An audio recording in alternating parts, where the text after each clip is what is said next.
again?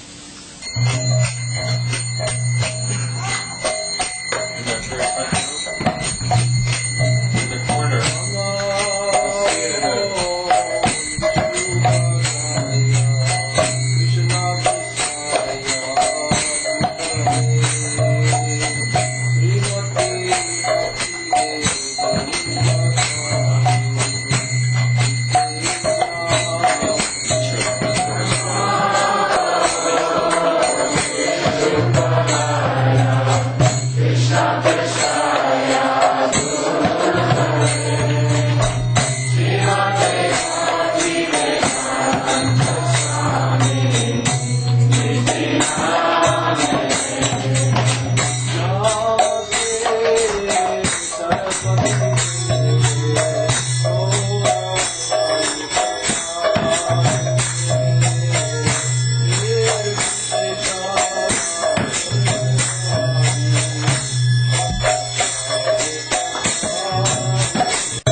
Radhe Radhe Radhe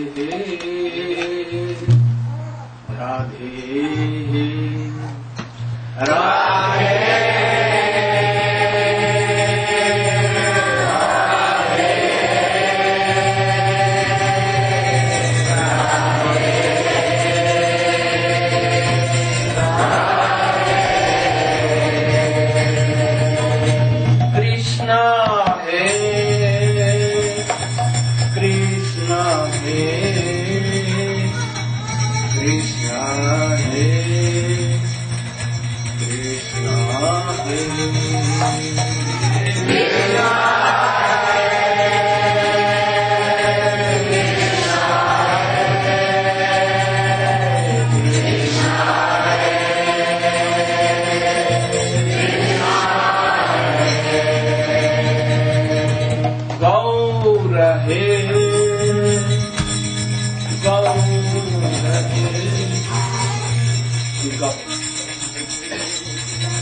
to explain how Swamiji came here and when he first went and how he began to preach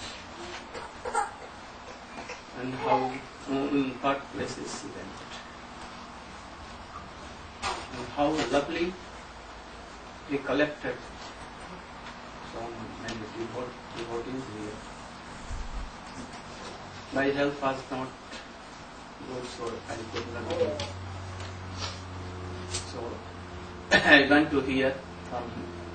And if my health will be good, then we will make a program for day after tomorrow, on Friday, and he will help us, and we will go there. So now I want to hear something, and after that, if there will be time, then I will explain some Chaitanya Charitamrita lines of Raya Ramakrishna, where began. So I request him to speak something. This will be given to him. I'll try not to be too long so we can hear the Chaitanya.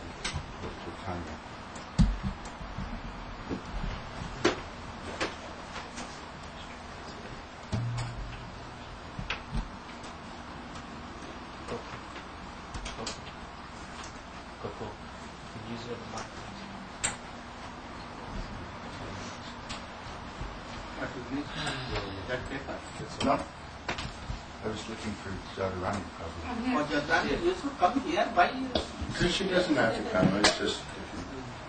You can come here. That's it. So. You can also help me.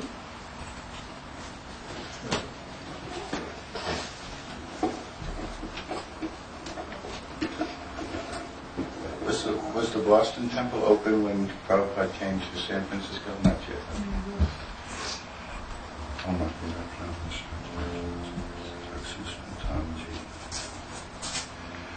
Well, thank you for inviting me. This always wonderful Vaishnava family. Quite logically, we would not all be in this room and knowing one another if Prabhupada didn't come here. We might have met one or two, but this phenomenon is due to Prabhupada coming here with practically nothing and bringing us Krishna consciousness. In San Francisco, the New York Temple, 26 2nd Avenue, was just open. And a few devotees from there, Mukunda and Haridas and Hare Rama and Hare Griva eventually came with Srila Prabhupada. There was no deities. There was hardly any books.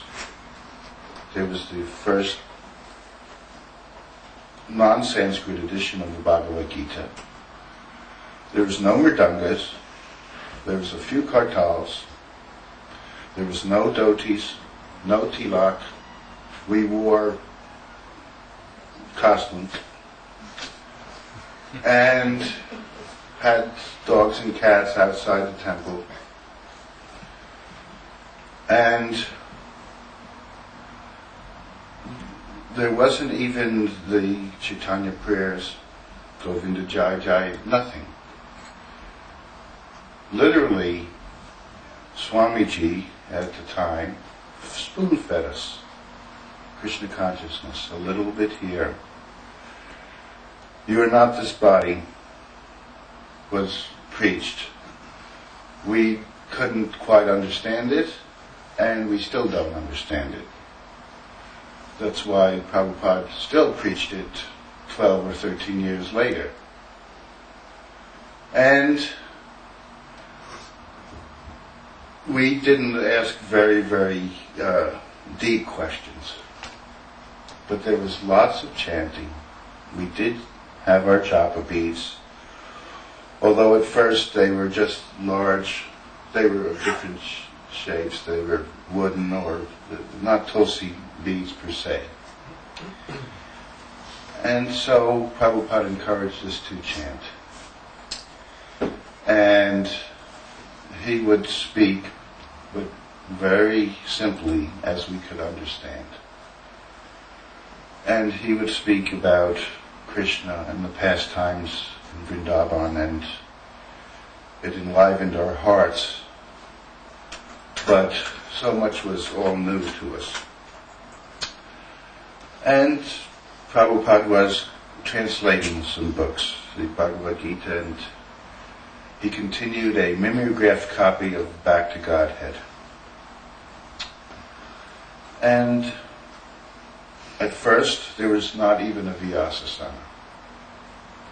There was a makeshift altar, and one of the devotees was an artist, and he put a totem pole next to the altar. Did you have a question?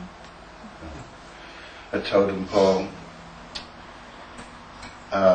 He thought the Panchatattva were women and painted them like that, and then Prabhupada told him, no, this painting should be changed. And he was definitely father, but in his humility sometimes later on, he would also be like a son too. He'd say, is that all right? And with complete humility and wisdom, he was able to attract so many sense gratifiers who, in the days of the hippies, that was our goal, and we were good at it. And he was able to attract us with his sincerity and his love and his expertise in being able to see each person and what they were like, encourage them that way. Jamuna was good in calligraphy. I was doing photography. I saw that if I wanted to be next to the Swami, I should do something which is Krishna service. So I began arranging television and radio programs, which meant I had to go inside to the room and have an audience and say, such and such happened. We're going on the radio, and going on the television. And this happened, one television program, they were all set up, but there was a buzzing, and they couldn't figure it out. They said, why? What is the buzzing? And they all went and followed the wires and went into the machine. It took almost an hour, and then they followed it back to Prabhupada, and he was chanting, Hare Krishna. So we used to go walking, and one of the places was Stowe Lake. And this was a lesson to me, because at first we all wanted to walk next to Swamiji, and sometimes we were not letting our godbrothers or godsisters get close, and there was like that. So I said, well, I'm not going to fight. I'm just going to walk. Well, in this habitual arrogance that sometimes we come from, we have had our habits, there were some ducks sleeping right next to the lake. So someone came by and said, get out of the way, Swamiji is coming. Get out of the way. And the ducks were sleeping, and they got up, and they were very grumpy. And they were quacking. And Prabhupada said, as you are thinking they are disturbing us, they are thinking we are disturbing them. So I saw, this is compassion, that you can see every living entity as a devotee of Krishna. And this compassion was displayed many times, perhaps when I made a mistake and didn't get a receipt. But you American boys and girls are not trained this way. He would always forgive at the end. And so as a family, he slowly introduced the prayers. He slowly introduced shaved heads, tilak, mridanga, so many things. Finally the books. And all the time, from his descriptions, I was thinking of Vrindavan. I would like to go to Vrindavan. Now, as as we got to be more in number, the family, it got to be harder and harder to have an audience for everyone. Although on Tuesdays and Thursday evenings, Swamiji Prabhupada would let us all come in the room like this.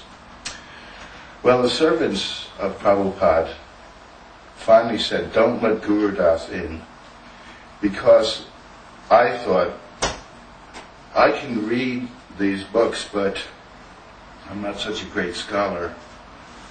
What I want to do is watch and be with Swamiji and see how he actually reacts to actual events now. Because I saw the analogy of Prabhupada being what it was like to be like when Krishna was there. Of course, I'm not saying he's Krishna. We all understand the philosophy. But when Krishna comes and you leave your milk boiling on the stove, it's that phenomenon. When Prabhupada came, or when he looked, or when he did this, it was like the center. And it enlivened and inspired us. So my idea was, I'm going to have as much time with Swamiji as possible.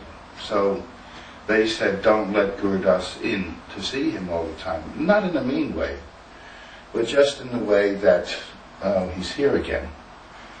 And by Chaitya Guru, somehow or other, Chaitya Guru in my heart, Upender would go to the kitchen, and that's when I decided, well, maybe I'll go and see Swamiji. If they would come back and there was Guru Das again.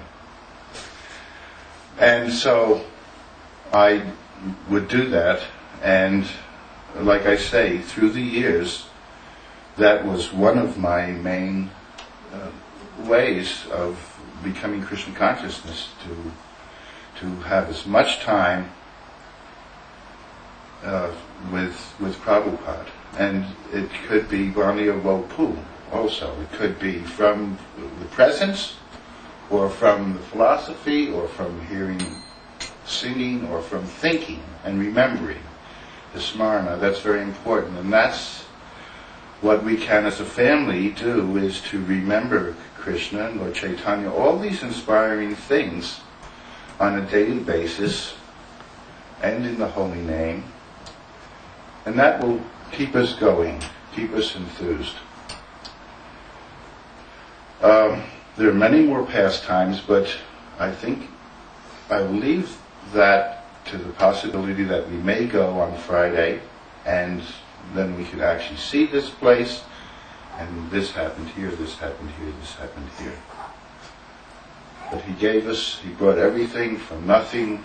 Then we became more and more interested, and to this day, this is what's happened. We are a family together, and it is due to him coming and giving us this. And we must be very kind to one another. We must always nurture each other's Krishna conscious service. It's a small family, and a wonderful family. So let's all help each other to become Krishna conscious. Thank you very much.